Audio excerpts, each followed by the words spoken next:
Les mathématiciens ont des façons très différentes de travailler. Donc moi, dans mon cas, ça consiste à discuter énormément avec un gros groupe de gens, je dirais 4-5 personnes. Alors ça tourne, hein, c'est pas toujours les mêmes personnes, mais j'aime énormément être entouré.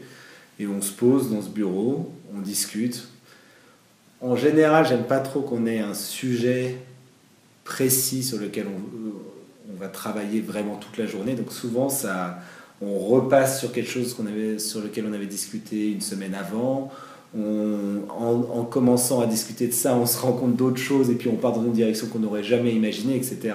C'est une genre de discussion, puis on avance. Tout le monde a sa voix, que ce soit le jeune étudiant en thèse ou un visiteur qui serait encore une soixantaine d'années. Tout le monde parle, tout le monde communique. Et puis de tous ces points de vue différents sur le sujet, sur les maths, sur ceci, en général émergent des idées un peu plus intelligentes que les autres. Et après, chacun repart un peu dans son coin, essaie de pousser un petit peu plus cette idée. Et puis le lendemain, ça reprend, on retourne, on revient ensemble. Chacun réfléchit un petit peu sur la discussion de la veille. Et puis on continue. Mais c'est essentiellement en fait des discussions.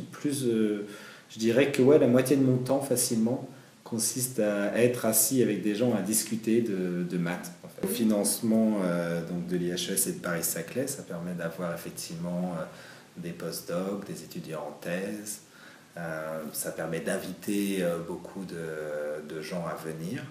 Là, on est au milieu du tissu scientifique parisien, donc ça veut dire que j'ai aussi énormément de collègues travaillant dans mon domaine, que je connaissais, mais avec qui je n'interagissais pas forcément directement, qui maintenant viennent ici pour qu'on discute ensemble.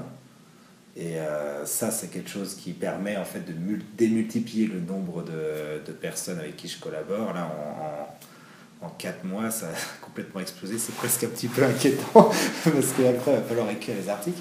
Mais c'est vrai que du coup, ça donne énormément de dynamisme à l'équipe ici. Tous ces gens qui viennent de Paris ou d'Orsay.